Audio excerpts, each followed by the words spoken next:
Welcome back, tribe. Let's get into it. Real man is. He is sticking by me whether I cheated or not, which I did, but it's okay. Bruh. We are still making it work. We are going to be one big happy family. As you know, we have other children together. So everyone's going to be brother and sister. Bruh. Nobody's going to be treated differently. No separation on my end. Because let me tell you something. As a man, I was brought up to stick by your woman no matter what. Oh my God.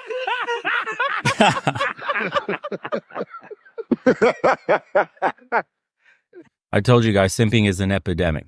There are millions of these men to choose from. This is why women are acting as crazy as they are. There's always a backup. There's always a bailout. There's always a simp.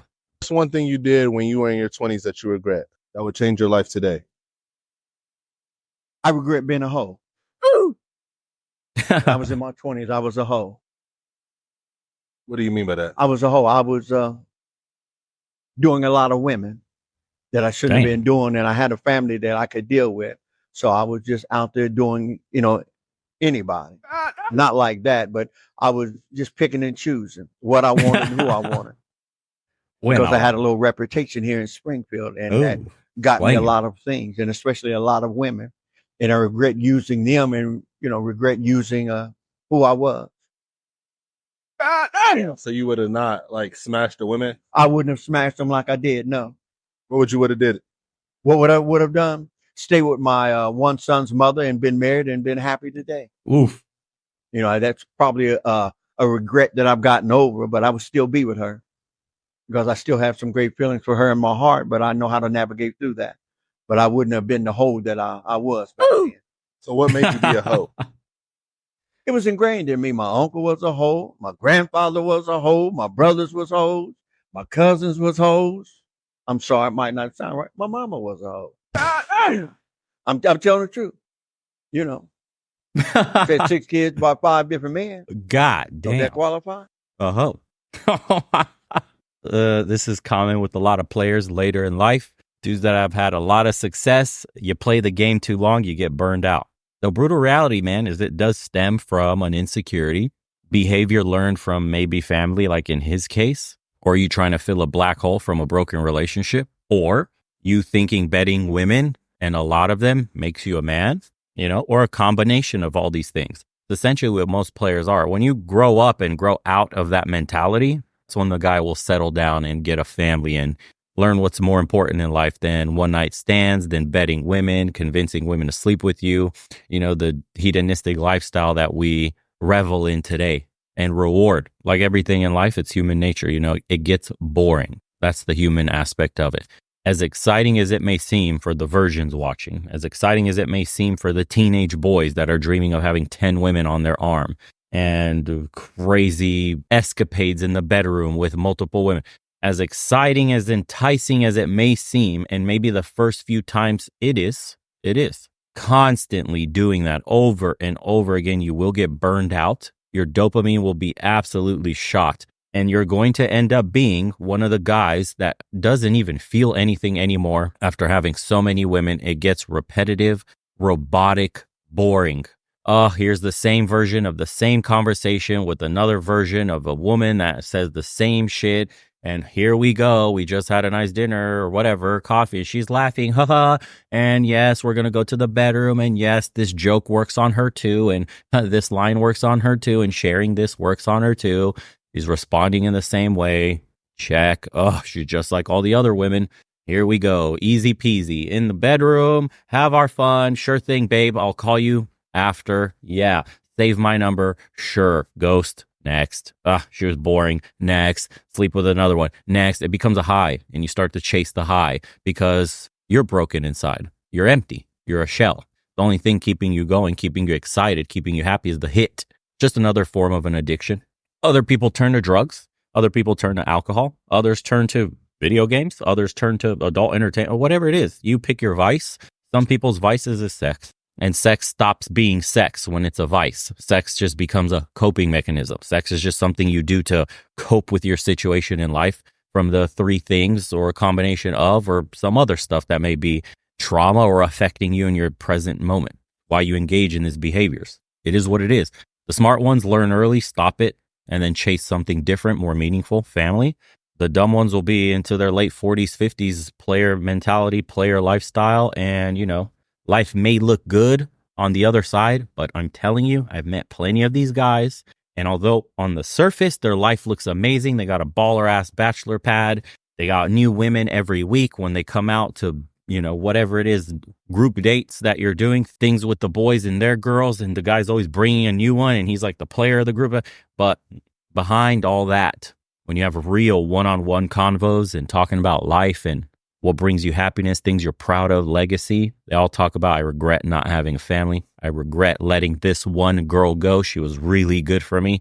I regret not having kids, my own wife. And it's a funny little dynamic because the married guys in the group, the ones with kids especially, will tell you, don't get married, don't have kids.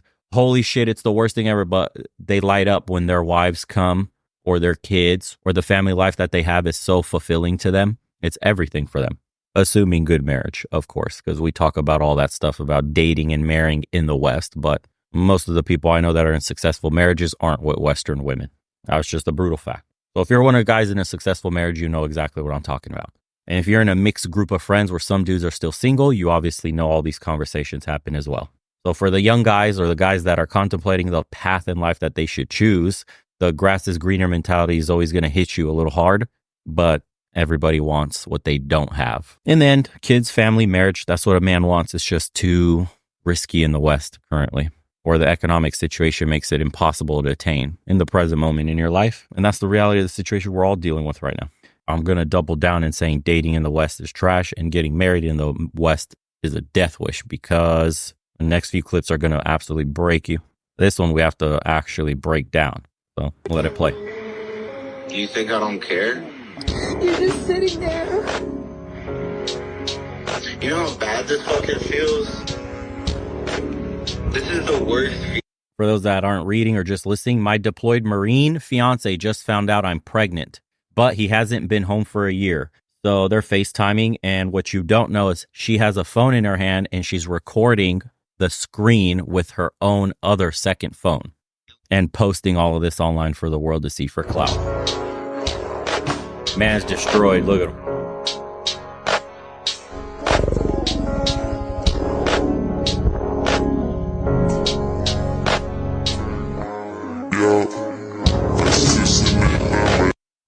Now, what you may have missed in this video, let's wind it back. Imagine recording your significant other who's in the Marines. Servicemen, I feel for you. Jesus. Dude is deployed overseas or wherever, and you're recording him getting the news that you cheated on him and got pregnant, and you're such a scumbag that you got a hinge from Austin who liked you. Tap to see the comment on your answer. Sheesh. Comments were ripping her, of course, but still, the ultimate of scumbags. Do not get married in the West. Dating is just for fun. Don't take any of them seriously. Pump and dump, play the field, get rid of them. Sheesh. Austin, in the middle of your recording this man, in the call, G, there's his name right here, in the call. Down here, they're actively in a call, and she's recording the message she gave him and matching, having conversations. There's another, this looks like a Discord message from Fatima, a girl, something officer, a Discord message. We can't take anything from that, but the fact that Hinge is going on while you're FaceTiming your love, fiance, not boyfriend, fiance. Take a good look at him. Yeah. You go ahead and put a ring on a woman in the West with the court system we have today. His fiance is probably in a no-fault divorce state, and they probably have cohabitation laws. Buddy is screwed. And for the conservative religious crowd, you got these little harlots now that are coming in talking about, Jesus, God has saved me. As we're dating, there was a time where I end up being pregnant. Not with him, of course, but not by him. I end up pregnant. I was like, okay, I don't know what to do. So then I end up getting an abortion by myself, and it was the most horrible visit I've ever done. That moment where I was like, how did I get here? Like, I have this beautiful, wonderful man of God. I am pregnant and I have this abortion. I'm doing all this in secret. It was so heavy that I had to tell him. And when I tell him this last time, he's gonna break up with me. I broke his heart like 8 times. And then this is the last time. I'm like, there's no way he wants me back, ever. And then so we talk, and he said, well, did you ask God for forgiveness? I'm like, I did. Did you forgive yourself? I'm like, I don't know. Well, I love you and I still want you to be my wife. That was my moment that I felt God's mercy and grace for the first time ever. Oh, hell no! Oh, man, they're milking that conservative angle. Yes, the Christians are going to welcome her with open arms, and she was saved, and such a woman of God. Just like they did when they paraded around that other harlot. That's what I'll call her. That street mega queen that was doing OF content, and all the conservatives were parading her around like she's been saved. She's spreading the word of God.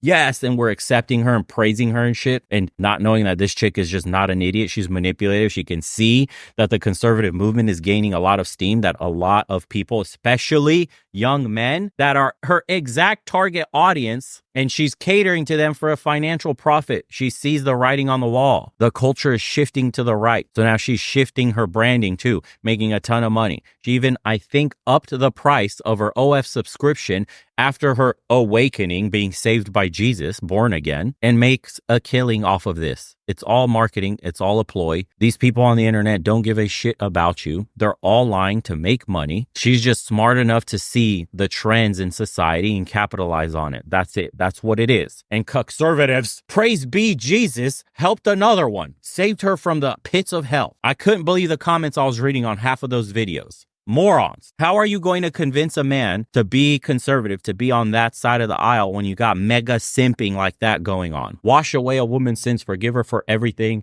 and she is now a woman of God and is saved. And now she is a different woman, born again, baptized, baby, new virgins. That was me in my old life. That person is dead. I am now a new, born again, pristine little flower just for you. It's crazy, dude. Conservatives and leftoids, just same coin, different side. Pathetic. Men and women alike with this bullshit of what do you bring to the table? What makes you so great? What are the benefits of getting married in today's society? It's love!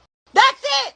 That's all. Like, y'all are so steady trying to transactionalize the interaction between men and fucking women because you grew up in a capitalistic hellscape and it's degraded your fucking mental. Wake the fuck up. You get married because of love. Like, take the fucking win. This isn't the 1600s. She doesn't need to come with 40 acres and a fucking mule. Dude doesn't have to slave his life away to buy you a fucking Birkin bag. If you're getting married for somebody to fucking save you, don't fucking do that shit. It is for love. That is it. That is all. Men and women do not need each other for anything other than procreation and companionship. Pick the person you love that you can't imagine spending the rest of your life without and build a life that makes you happy. And stop acting like they're fucking replaceable. Y'all are so fucking deluded. One little bit of hardship and you go human shopping on the fucking internet like everybody out there isn't fucking smoke and mirrors to begin with. Your man is not always going to be up. Your woman is not always going to be your peace. If life is hard, spending the rest of yours with somebody is going to be too. It is fucking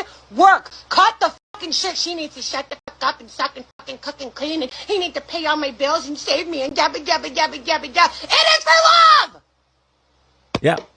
In today's society, with the economic freedoms men and women enjoy, and you could be your own strong, independent queen and don't need a man. And yeah, that's changed the dynamics of relationships a lot. Women are independent now. Men aren't needed to provide anymore. So in this world, in the capitalist society that we live, if how she mentioned it, it has to be for love. It has to be, in a stupid way, the whole Disney, but not happily ever after, but picking someone you actually like and you can actually have a conversation with. You could actually enjoy their presence.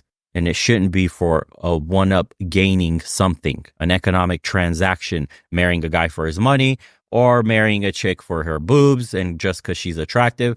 You have to look for far deeper things now because those transactional relationships aren't actually needed today like they were. It was for survival back in the day. Two families did all the vetting because two families are combining. So they had a staked huge interest in the person their progeny was going to be with, because if that family is useless or broke or doesn't have any influence in society or can't provide the family with any benefit, it's a wash. There was no point in your progeny getting married to that person. Yeah, 40 acres and a mule, that is a economic transaction. Really rich man that can change your life. That is a transaction. You might not like Ted. He's 50. His balls are old and wrinkly. He's got a beer gut. He's balding horribly. Maybe wears a toupee, but dude is the CEO of a company he's worked his whole life to build. Do you want to be with Mr. Balding, saggy, ugly balls that probably pumps for a minute and his heart might give out so he's done? Yes, sis, you got your life changed, but is that the life you wanted? I mean, same thing with the guys dealing with, like, you got a beautiful woman potentially. She's got big knockers, slim waist, nothing in her brain. You can't stand being around her. If it wasn't for pumping, you probably wouldn't be talking to her whatsoever. What are you going to do when your wife starts to get old, starts to get wrinkly, starts to not look attractive? Can't stand your own wife. Why get married, bro? Oh, she had huge knockers and a pretty face. Wow. Really thinking long term there. It goes for both sides. Finding a person you're compatible with is all down to personality. You need someone with self-esteem, self-control, self-awareness, and a good ego. A healthy view of themselves. Would you rather have a loyal broke nigga or a cheater with money? A cheater with money. Really? Yeah, because I don't really give a because I'm going to do what I want to do too. Look at this fucking generation. No. What the fuck? Nah. Nah, I can't. What the hell? I can't deal with that, bro. Talking about a cheater with money so you don't care about love and happiness and being secure? None of that matters. Love, happiness, security is irrelevant in the world of Instagram that we live in today. It's all about clout, adoration, and attention from people on the internet, people you don't even know, because you're such an empty shell on the inside.